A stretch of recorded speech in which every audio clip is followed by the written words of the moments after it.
Mis saludos a todos los hermanos que a través de estas redes se comunican con nosotros. Les saludo en el nombre del Señor y que la paz de Dios que sobrepuja todo el entendimiento pueda estar en nosotros. Vamos a tomar la palabra del Señor para compartir el pensamiento de esta noche. Mateo 1, versículo 18 hasta el versículo 24. La palabra de Dios, Mateo 1, 18 al 24. Dice la Biblia, el nacimiento de Jesús fue así. Estando desposada María, su madre, con José, antes que se juntasen, se halló que había concebido del Espíritu Santo. José, su marido, como era justo y no quería infamarla, quiso dejarla secretamente. Y pensando él en esto, he aquí un ángel del Señor se le apareció en sueños y le dijo, José, hijo de David, no temas recibir a María tu mujer, porque lo que en ella es engendrado del Espíritu Santo es. Y dará a luz un hijo y llamará su nombre Jesús, porque él salvará a su pueblo de sus pecados. Todo esto aconteció para que se cumpliese lo dicho por el Señor por medio del profeta cuando dijo, he aquí una virgen concebirá y dará a luz un hijo y llamará su nombre Emmanuel, que traducido es Dios con nosotros. Y despertando José del sueño, hizo como el ángel del Señor le había mandado y recibió a su mujer. Pero no la conoció hasta que dio a luz a su hijo primogénito y le puso por nombre Jesús. Gloria al Señor. Esta es la porción de la palabra que hemos dado lectura y el pensamiento es verdades sobre el nacimiento de Jesús, verdades sobre el nacimiento de Jesús. ¿Qué hay con este grande misterio que durante 2000 años acompañó a la humanidad? Y desde este gran acontecimiento, Dios ha obrado salvación para millones y millones de personas. La Biblia dice que María, una judía muy sencilla, que no tenía nada de extraordinario, como se le quiere dar hoy día a conocer, como la purísima, la inmaculada, la Virgen que nunca pecó, que es la reina del cielo, la madre de todo el mundo, en fin. Se ha entretejido un montón de cosas en torno a esta mujer. María, pues, cuando Jesús la llamó, era una sencilla judía sin mayores pergaminos que ser una persona tal vez con virtudes de una vida honesta, de una vida santa. Ella estaba comprometida con José. Según la costumbre judía, esto significaba que era legalmente su esposa. Ella estaba para casarse. Ella estaba comprometida, era una mujer normal, se llamaba María. Sin embargo, a pesar de que ya se había dado el primer paso del matrimonio, no podían convivir juntos hasta que se celebrara la ceremonia formal del matrimonio. Y si una mujer judía en el tiempo de Jesús, comprometida con un hombre, salía embarazada, esta mujer era considerada como adúltera. Y esto podría terminar de una forma muy terrible. Primeramente, en un divorcio directo.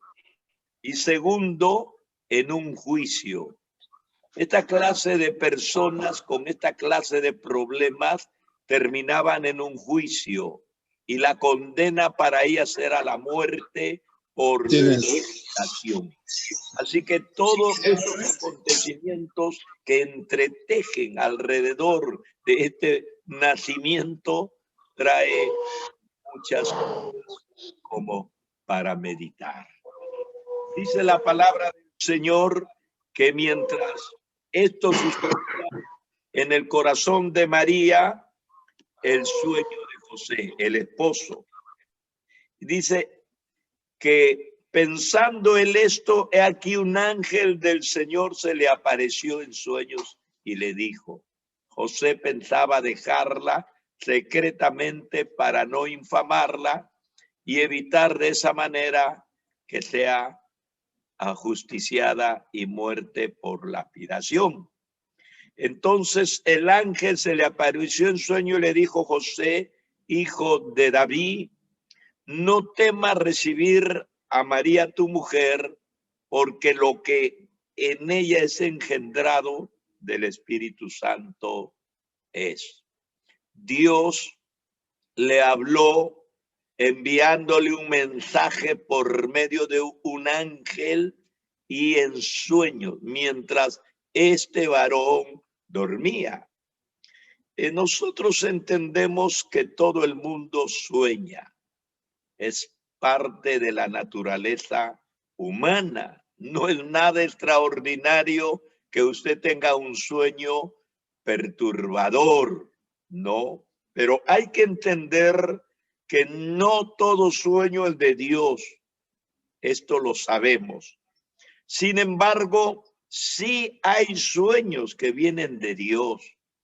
Y la prueba es, primeramente, que los sueños que vienen de parte de Dios, no todos los sueños, quiero que lo entienda. Quien está predicando aquí no es una persona que se deja influenciar por el subjetivismo, ¿no? O por la tradición de los sueños. Yo soñé y no. Hay que tener cuidado con esta cuestión. Que Dios se ha comunicado por sueños, sí. José, el hijo de Jacob, era un soñador impedernido y Dios le hablaba a través de sueños. Entonces, no vamos a denigrar contra los sueños. Lo que tenemos que tener es un poco de cuidado. Primeramente, para saber que el sueño pueda tener un mensaje de parte de Dios, es que no contradiga a la Biblia. Lo primero, si usted tiene un sueño y quiere saber si es de parte de Dios, tiene que ajustarse al pensamiento de la palabra, nunca contradecirle. Nadie puede decir, no, yo no creo en la Biblia, yo creo en los sueños, porque a mí Dios me revela por sueños. Usted no puede decir eso. Si contradice a la palabra, entonces entienda que ese sueño no es de Dios. Segundo, ¿estará el sueño que usted ha tenido de acuerdo con el testimonio interior del Espíritu Santo? Porque Él nos redarguye, Él confirma, Él nos guía. Entonces, si hay un sueño de parte de Dios y trae un mensaje, aunque sea perturbador, este mensaje tiene que tener un testimonio del Espíritu. Y tercero, traerá un mensaje siempre de parte de Dios. De todas maneras, Dios nos querrá dar un mensaje consecuente, entendible, que esté dentro de las posibilidades para que nosotros podamos actuar a partir de. Entonces, en el sueño de José, el ángel enfatizó dos grandes verdades acerca del nacimiento de Cristo. Dos grandes verdades, y eran lógicas, tal vez en el momento no. Primeramente, que Jesús, el niño que vendría al mundo, vendría para salvarnos de nuestros pecados. La primera verdad. Y segundo, que nacería de una virgen. Entonces, este es el mensaje, tal vez un poco incomprensible en aquel entonces para José. Sin embargo, fue tanta la convicción que el Espíritu Santo puso en el corazón de esta persona que él, en un acto de fe, creyó y actuó conforme en su sueño Dios le había hecho la recomendación.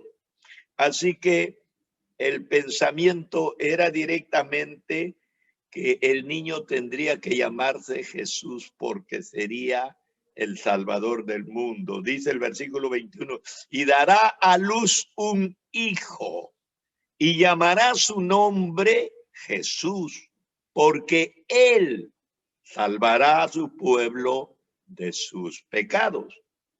Todo judío en la época de Jesús sabía que su nombre, el nombre de Jesús, significaba Salvador. Desde el momento que oían, ¿cómo te llamas? Jesús. Bueno, Jesús significa Salvador. Ellos comprendían el significado de su nombre, pero no comprendían su misión.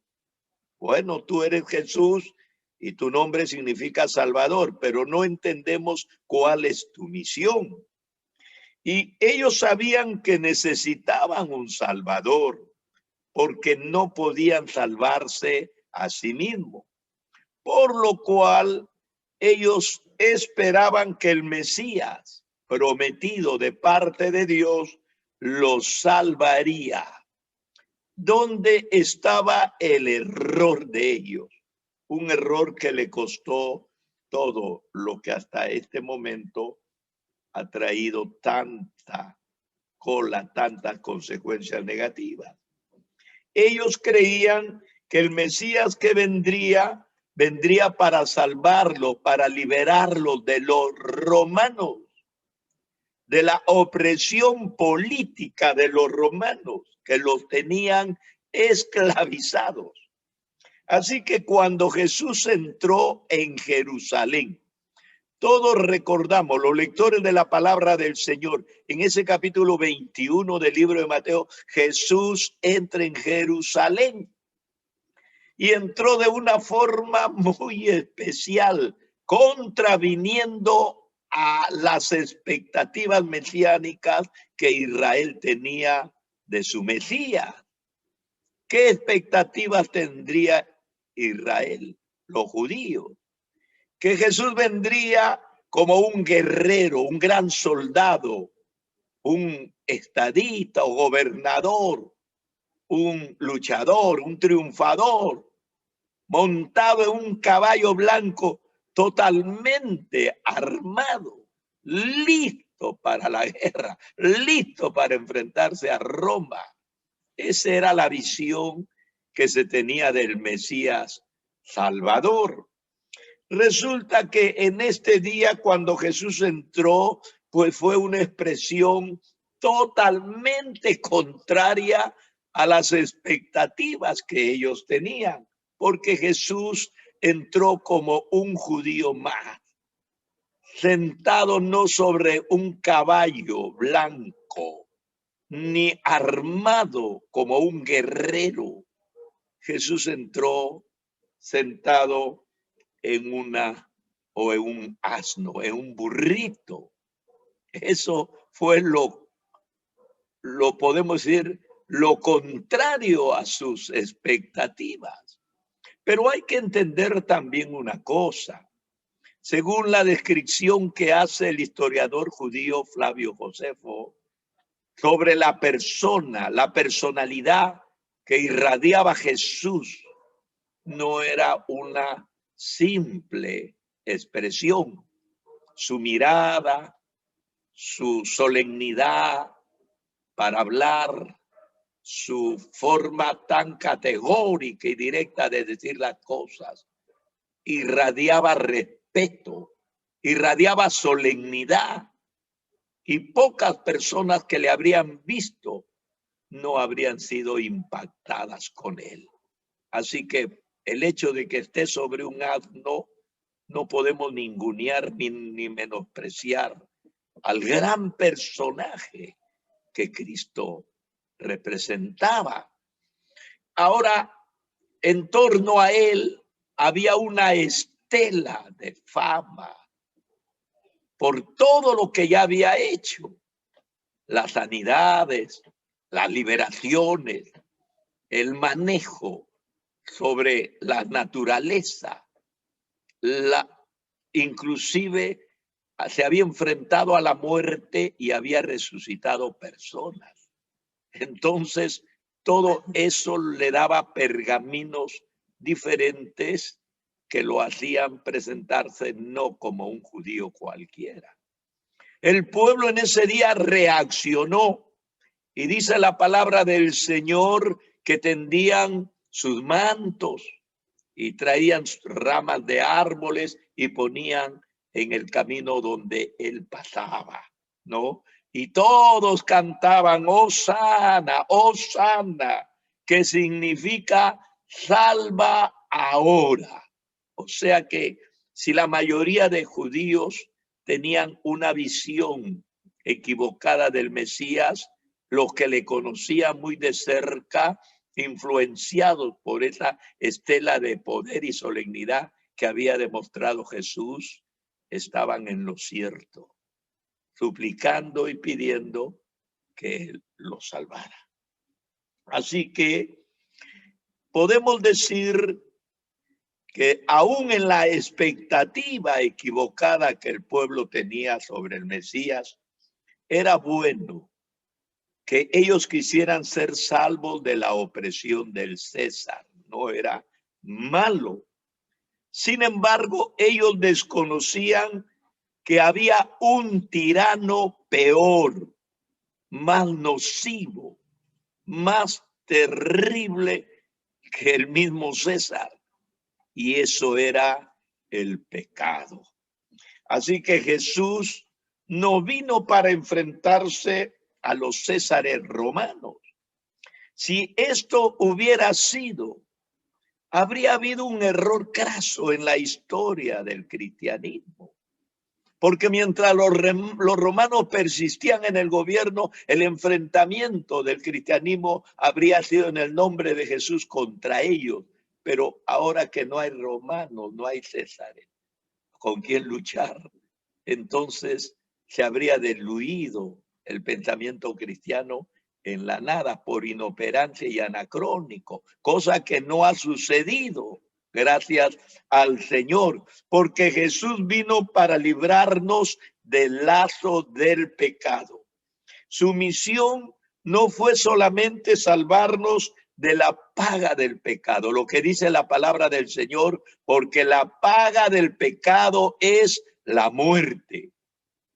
No, entonces Él no vino solo para salvarnos de esa paga del pecado en el futuro, sino también para librarnos del poder del pecado en el presente. Cuando uno se acerca al Señor y recibe el perdón, recibe la salvación, entonces en ese momento, no mañana, en ese momento, lo que Jesús le dijo al ladrón de la cruz, cuando en su estado de moribundo le dijo, acuérdate de mí cuando vengas en tu reino.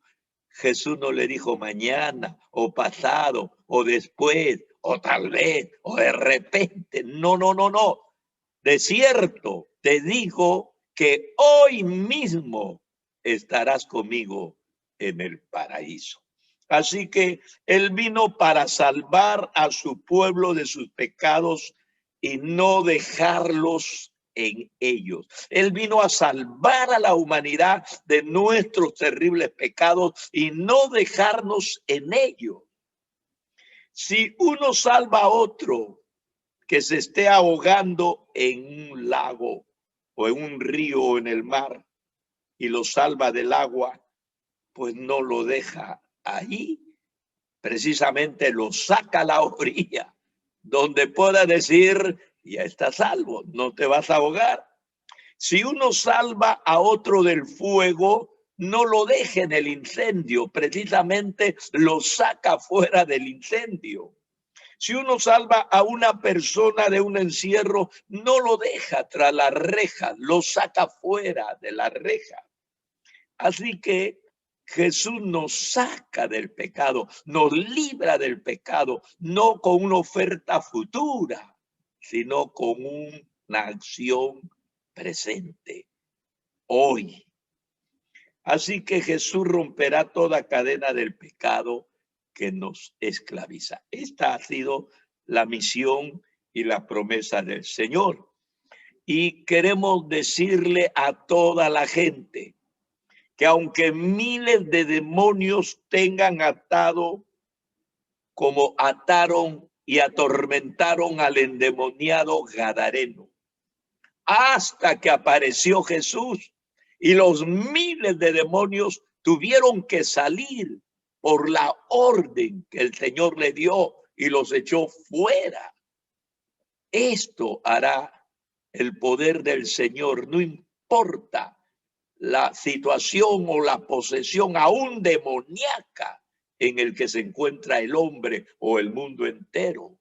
O puede que esté esclavizado por 7 demonios como María Magdalena. Si usted se encuentra con Jesús, pues esos 7 demonios saldrán y quedarán tan convertidas al cristianismo y a la fe espiritual de Dios, que será verdaderamente una nueva criatura.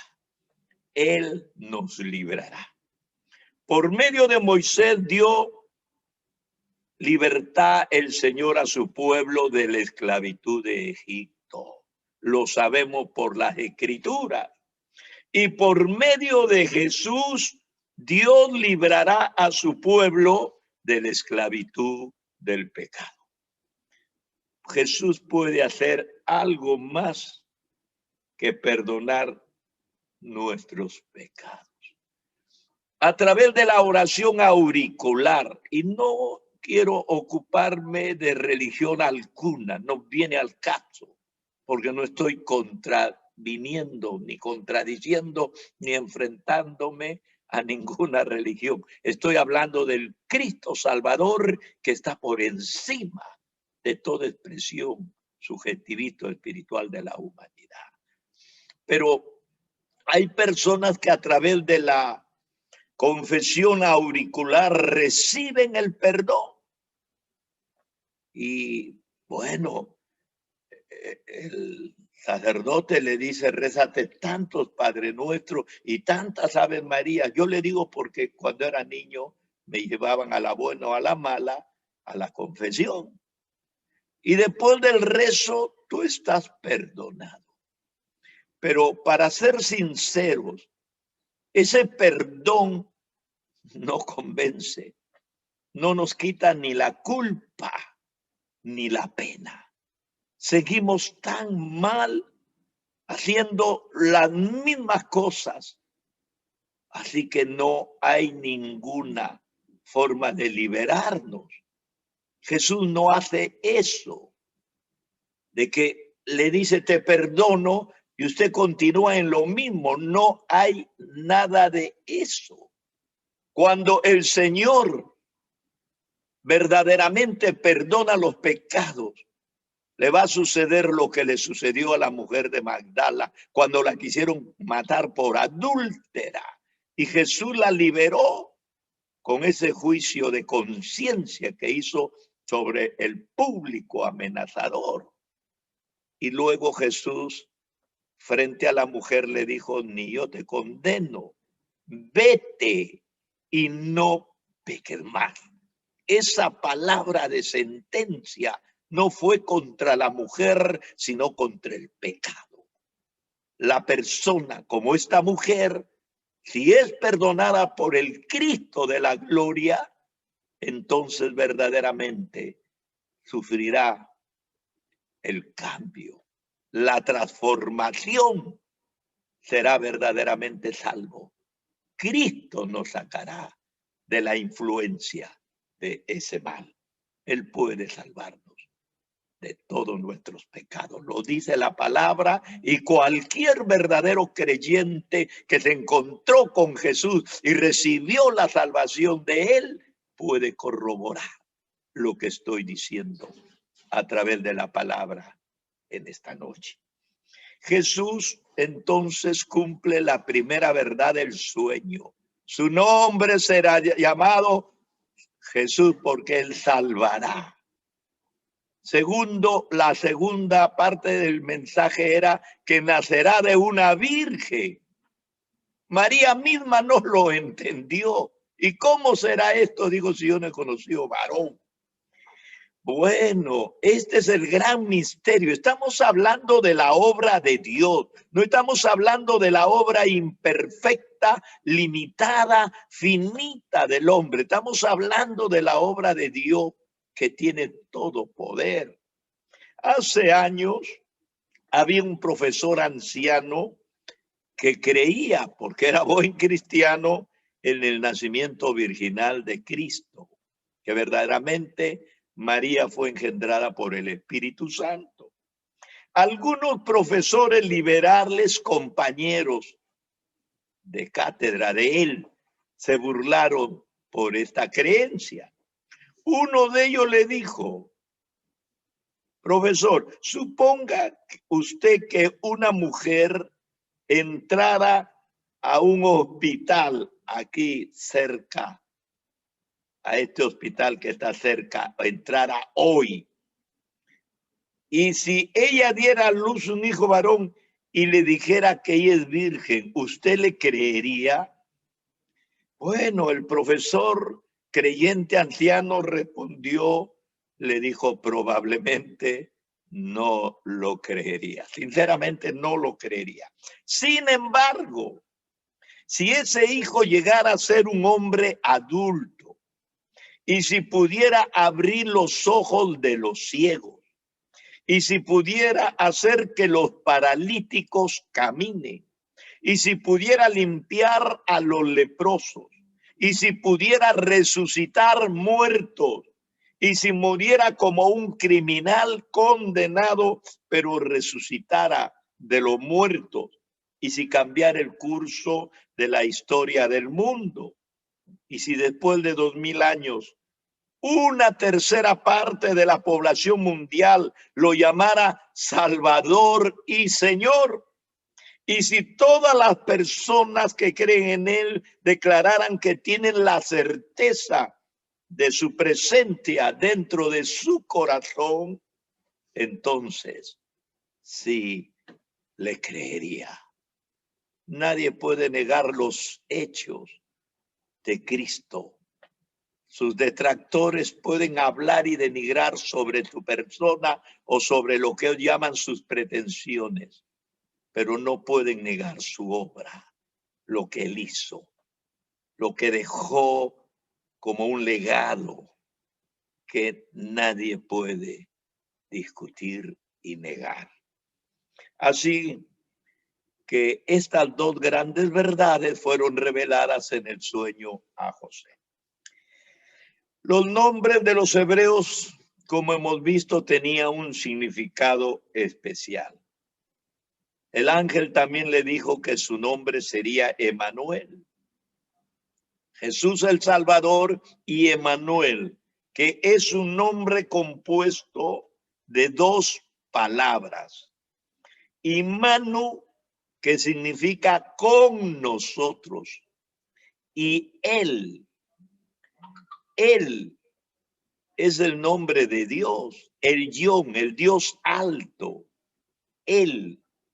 Entonces, el nombre Emanuel que traería este niño que nacería de una virgen, pues componiendo o descomponiendo el nombre, encontramos que Jesús fue hombre con nosotros. Y también fue Dios con nosotros. Por eso, y será llamado su nombre Emanuel, que significa Dios con nosotros. Así que el nacimiento virginal nos trajo a Dios, el Hijo, y al Salvador eterno. Dios nos bendiga en estos días y que la Navidad, que tanto tradicional se ha vuelto, pueda tomar la verdadera forma espiritual.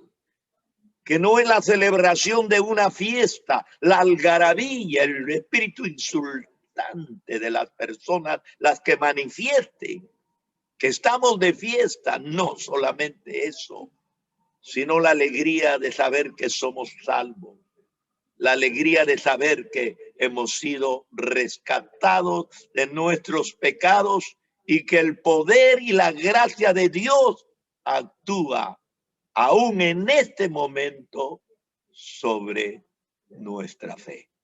Dios nos bendiga, Dios ayude a la humanidad entera y podamos encontrar el verdadero propósito al celebrar esta fiesta de la encarnación y el nacimiento de Jesús. Dios nos bendiga, Dios nos bendiga. Estoy concluyendo con este mensaje. Ojalá que podamos escucharlo y entenderlo. No en mi mensaje, no en mi mensaje, quiero que lo entienda, no en mi postulado, no es corolario de una investigación, no tengo capacidad para crear este personaje de ninguna manera. Es un mensaje bíblico, lo he leído solo en la palabra de Dios y yo creo que esta es la voluntad del Señor. Dios nos bendiga. Entonces,